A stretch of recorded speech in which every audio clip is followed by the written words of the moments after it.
Hi guys, I am 39 weeks pregnant today, and that means that I am officially in my 1 week countdown to meeting this baby, and I can't believe it. It's a very strange feeling. It feels surreal. I've been all over the place in my head this last week just knowing how close it is, and now that I'm here, it's a whole jumble of feeling like really excited, but then also sort of apprehensive and also a little bit scared, like, oh my gosh, I'm going to be admitted to the hospital next week to go in for my induction. So anyway, 39 weeks, I'm going to get right into symptoms. Mainly, my symptoms are what you can expect at the end of pregnancy. So I've been getting Braxton Hicks contractions fairly regularly, but they're definitely Braxton Hicks because they don't have any pattern to them. So real labor contractions will have a pattern and they'll get progressively closer together and stronger. These are just, you know, a random tightening of my uterus, and they can happen really close together or they can happen really far apart, and there's really no rhyme or reason.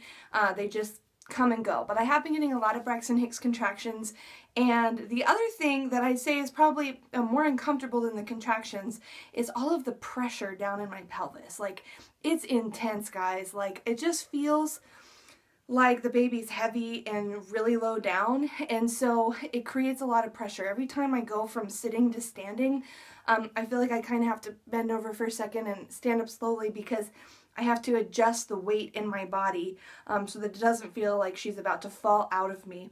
And then along with that, there's a lot of like cervix pressure, like right on my cervix. It feels like lightning. And that must be her head, you know, engaging in my pelvis, which is a good thing. I'm happy when I feel that feeling because I know it means that the baby's descending, and that's a good sign and something that you want to happen before you go into labor.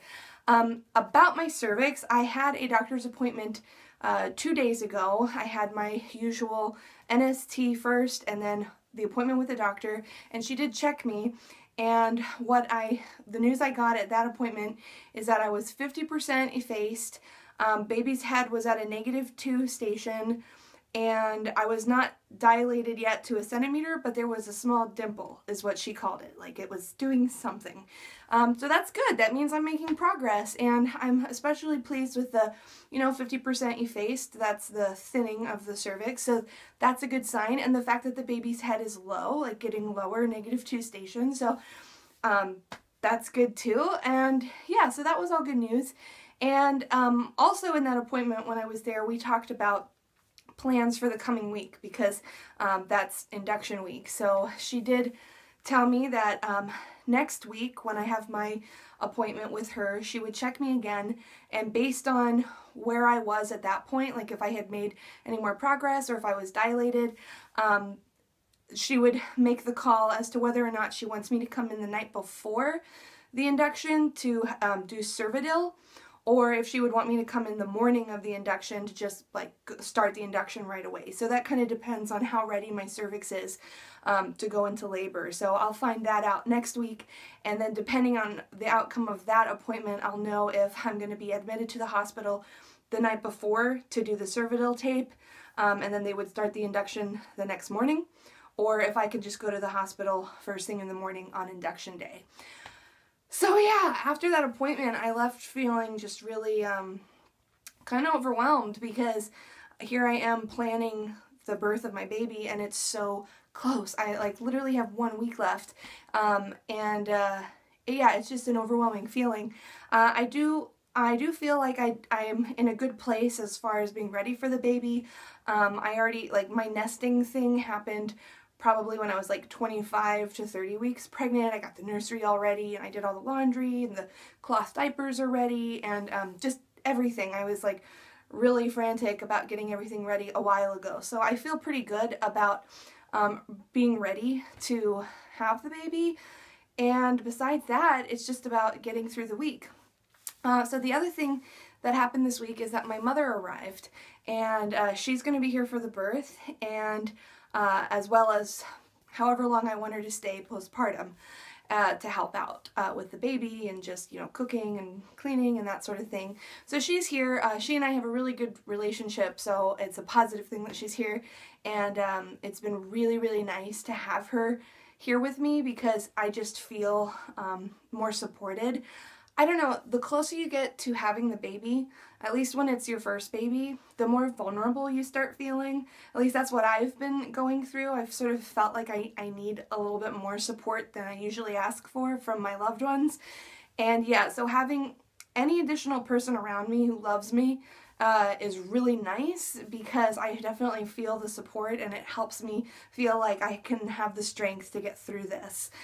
So yeah, my mom is here, and my husband is also, like, he's right there ready, supporting me, and he's starting to get really excited about the fact that the birth is so close. Yeah, we're just sort of in this last sort of planning stages. One fun thing that he and I did a couple nights before my mom got here, so we were talking and we realized, you know, just a couple days, it'll be this is our last weekend where it'll just be the two of us, you know, and then after this, we're going to have a baby. So what we decided to do last weekend was to go out to a really nice restaurant here in town, and we had kind of like our last little date, just while our family is just the two of us, you know, before we have our baby, and that was really nice. I would highly recommend that to any of you who are expecting a baby soon, to take any moment you can to spend with your loved one, your partner, father of the baby,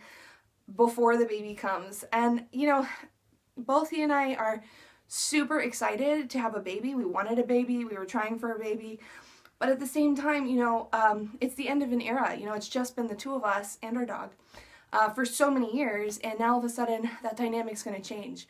And so, yeah, we've been kind of intentionally focused on soaking in these last few days where we're just a family of two plus one dog, because very soon things are going to be different. Amazing, things are going to be great, but different. So it's kind of like the end of an era. Anyway, I feel like I've been all over the place with this update.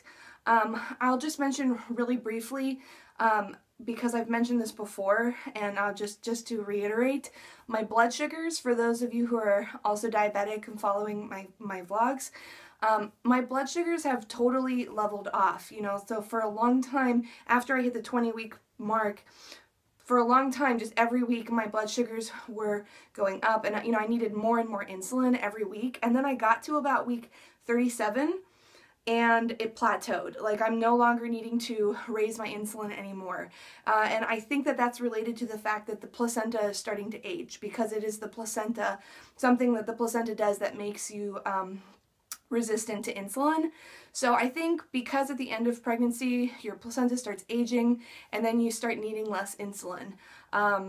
So yeah, that's where I am with blood sugars. My blood sugars have been great, like, because of the fact that they're not changing from day to day. I'm able to keep them in really tight control because the same doses that I use every day work, you know, every day. I'm not having to constantly change it.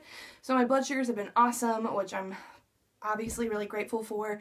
And yeah, that's my little note about the diabetes side of things, is that definitely these last few weeks my numbers have plateaued, and I don't think the insulin resistance is getting any worse at this point. So I am gonna go ahead and end the 39-week update.